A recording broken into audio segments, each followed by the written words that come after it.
Joining me right now is Jake Heun. He'll be fighting on January 16th at Alaska Fighting Championship 144. What's going on, Jake? Freezing my ass off up here in Alaska, brother. Yeah, how is that weather, man? What's the temperature like? Well, last night it was 22 below zero. It's been floating around zero today. I miss Thailand. I want to talk about some new art that you acquired on your hand.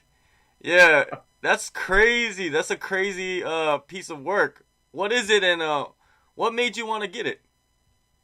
Bro, I've like like I got the whole Japanese sleeve on my other arm, like that samurai style, and I always wanted to get like the mask, the bottom of the samurai mask, and I was gonna get it done on my neck, but then decided not to do it there.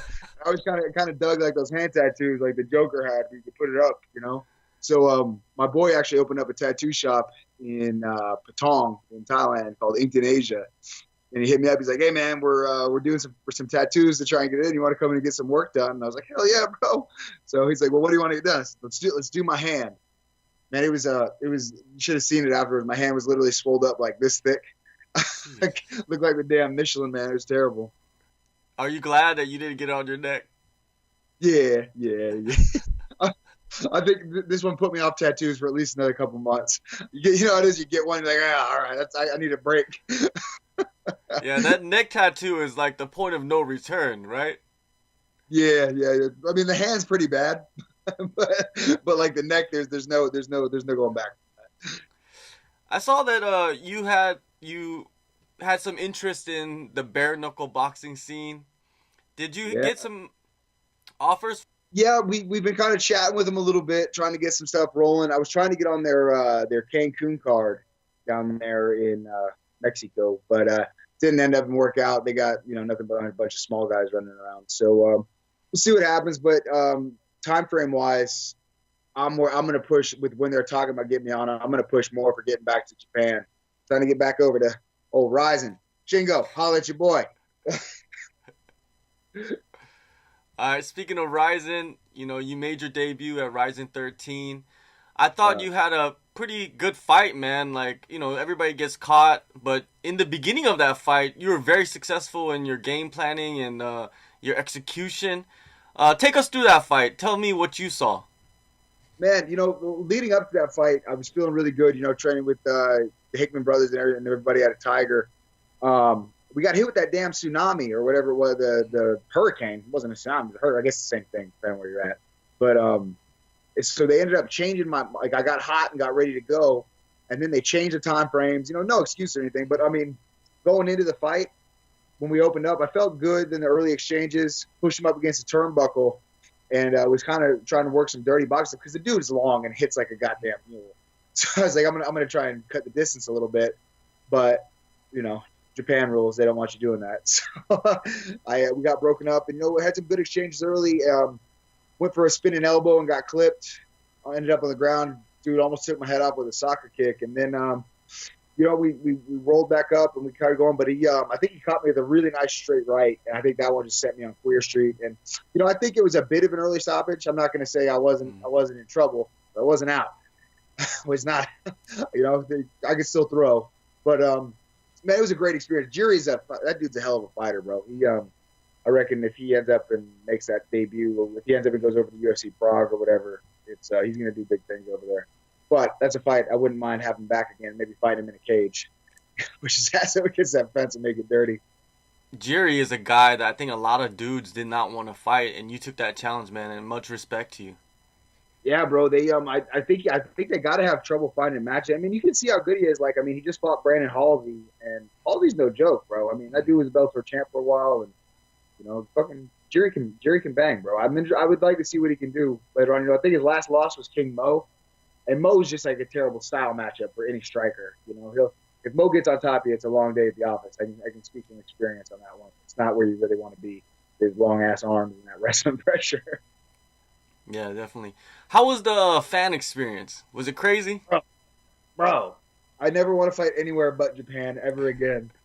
Everybody was so cool, and like they were just stoked that you were there to fight, and like they just loved you, man. And like Rizin bro, they really, really, really took care of the fighters. Like we had great hotel rooms. I had a hotel room for me, my corner, and like these aren't like little like, we're staying at the Westin or whatever. Well, it was the Westin, but like we're not staying at the Holiday Inn. You know what I mean? Like this is a two big ass suites. Like it was awesome, bro. Like it was a great experience. Everywhere you go, like fans would want to stop you and take photos, and so, win or lose afterwards, they're really cool, man. And like Japan on top of that was just great. The food and the beer, I was in fat kid heaven, bro. Did you get any interesting gifts? Because I know a lot of these fans, they come with gifts and all kinds of weird shit. Yeah, man. I got some dude gave me some these like sweets. So I got like some chocolates from a fan. I got a headband, like a kamikaze type headband. I got and then this other dude, like I don't know what they were, but they were some of the most delicious little like baked goods I've ever had in my life. He gave them to me and I tried one, and then I just smashed all of the other five, looking like just a fucking pig of a man. Yeah, man. I think like fighting over there, and then you go back to the States or even any other country, it's like, what are they doing, right? A lot of people say that. A lot of fighters. It's a trip, bro. Like they're just like and like they appreciate like changes in the game. They appreciate like didn't see it so much in my fight because there wasn't a lot of ground action, but like you'd see guys pass the guard and like the Japanese fans are clapping. Whereas in the States it's just, stand him up, ref, let him bang, blah. Which I mean I'm a fan of, but at the same time it's like guys, like come on, chill out. Yeah, definitely. I saw that you were set to fight in Kazakhstan, but that never materialized. What happened with that fight? Bro, those guys were just playing games, man. They offered me a fight over there against a pretty good guy. I'm trying to get back on the horse a little bit here, so I figured I'd take it. And he kept on saying, "Oh, yep, the fight's for sure. Never sent a contract, never sent a contract, no, never booked tickets." We were getting to like a week out or 2 weeks out. It's like, you know what, I'm not doing this. And then they agreed to an amount of money, and then they dropped it. And they're like, "Oh, we can't do it for that." And they were playing games. In this game, there's I don't got any time for people who want to bullshit around. Like this is what I do for a living, man. Don't screw with my food money, bro. I also saw that you were suffering through a rib injury recently. How did that happen? Yeah. I was pretending to be Shogun sparring with Tyson Pedro, bro. That dude's got long knees. we were sparring, and he just clipped me with just a really nicely placed knee right in the floating rib. And I was like, yeah, I'm all right. And we went back, and he fucking threw it again. It got me in the same spot. And I must have been out for a month just laying on my couch, just not doing shit. It's terrible. Well, 2018, even though in the ring or in the cage, you weren't very successful, but outside it seemed like you grew as a fighter a lot, being able to train with some high level, training partners, like with Tyson Pedro, and even I think you got a lot of working with Mark Hunt, and there was a lot of other names. What did you think about overall your development in 2018? Man, 2018 was it was a real juxtaposed year, man. Like I think I got better as a fighter. It just didn't translate necessarily into the ring, like you said. But I mean, I think it was a matter of just small things that screwed me up in 2018. Like, and that PFL fight, I'm leading the cards on that one easy until I get clipped with that goddamn flying knee and end up all over SportsCenter. And then, same thing in the Jerry fight. I was getting off, and then, that dude's just good. I'm not taking shit away from Jerry. But like, you know what I mean? Like that was a competitive fight, and then I got clipped. Shit happens. But I mean, you kind of hit the nail on the head. Like, I've had the opportunity to train with a lot of guys. I've done a lot of traveling around, moving this year, and I'm really looking forward to this year. I'm gonna really try to push the pace on the year. I want to fight more. I want to stay in the gym. Can't be going. I can't be having these long layoffs in between. Like that wasn't necessarily anybody's fault other than the New York Athletic Commission before. But I'm looking forward to putting some new skills on point. Actually, of all things, you wouldn't expect it. I've been getting some great jiu-jitsu work done up here in Alaska. This Anchorage BJJ here has got.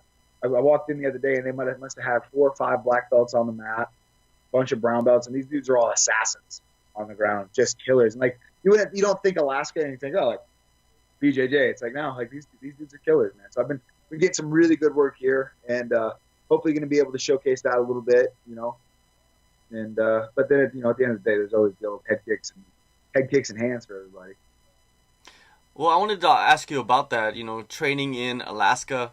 Alaska's population is not really too high, and especially the fight community is it big? I don't know. For what Alaska is, the fight community is real big here. They have I think they have 2 shows up here that run monthly shows. The one being on Fight Pass on Wednesdays, that's the AFC, and then there's another show that runs out in one of the smaller towns. They fight on Tuesdays, and Alaska's it's a tough place. I mean, it's full of shit outside, full of bears and stuff, and it's full of tough people. You know what I mean? So like, there's a big community that follows the fights and everything. Level wise, it's just not like a real high level fight scene just yet. I think it's on the rise, definitely. Especially with, like I said, everybody up here is tough as shit. So once the level of like skill starts to get up with, you can't teach toughness, So once these guys' skill levels start to get a little bit higher, I think it's gonna be a real hotbed. It's gonna be one of those states kind of like Hawaii or whatever, where you're fighting a dude from Alaska, you're gonna have a tough fucking fight. Well, you do have a fight coming up in Alaska. Yeah. Are you the main event of this show? Of course, bro. I only do one thing, and that's main event shows.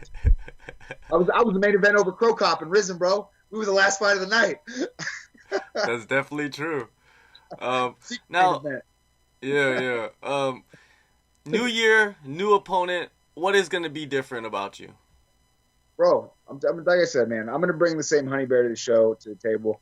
I'm just going to look to finish things a little bit earlier, without overexerting myself. I've watched some of my old fights. I've been leaving leaving stuff on the table a little bit where I could have continued to combo and finished, and instead I backed off. Or I got an opportunity to take a guy down, and I know I'm way better than him on the ground, but I want to stand up and bang. I'm not, I don't get paid by the second, bro. I don't get paid by the minute of being in there. So I'm gonna go in and try and out professional guys this year. That's gonna be my maneuver. It's just gonna go out there and I'm better than you already. I'm gonna show everybody that I'm better. Now let's talk about PFL a little bit. Are you gonna be in the heavyweight tournament next year? Man, I'm still getting emails from them. So I reckon there's a good chance of it. But to be fair, I've made this pretty clear to everybody. If I can get some, and Rizin, there's been an offer on the table and everything, but I want to just make sure I can fight more. I want to fight in Japan. That's where I want. But it's hard to say no to $1 million at the same time. So I think basically my game plan right now is I got 2 fights. I'm going to fight up here in Alaska, and then I'm moving out to Bali, and from there I'm going to sit down and kind of make a decision on what I want to do. But given my druthers, I'll be fighting on the April card in Rizin, and then PFL starts in May. So who knows, bro? Definitely, you gotta have a plan, right? Yeah, gotta have contingencies too, Yeah, definitely. Now, so you're saying you're gonna plan on staying in Alaska for the first part of this year, train and fight? My plan is, I'm gonna take 2 fights up here, inside of about 2 weeks of each other. So I'm gonna fight on the 16th for the AFC show, and then I'm gonna fight on that other show I was talking about the first weekend in February, and then I'm getting my ass out of this frozen state. So I'll be up here like the first or second week of February, and then I think I'm gonna pack up and move to Bali, and then hang out there, and then I'm gonna try and talk to my buddies over there at City Kickboxing, see what they think about me, maybe coming and doing some camps with them. Oh, that sounds like a great plan, man. Well, right? You're gonna be back in the cage, man. January 16th. Yes, sir. AFC 144. It's gonna be a beautiful thing. Also, everybody can watch it. It's gonna be on Fight Pass. Huge opportunity. It's beautiful. You don't even have to be in Alaska, and you can watch me kick ass. All right, Jake. Thanks for your time, man. I always appreciate it, and good luck on your future. Cheers, brother.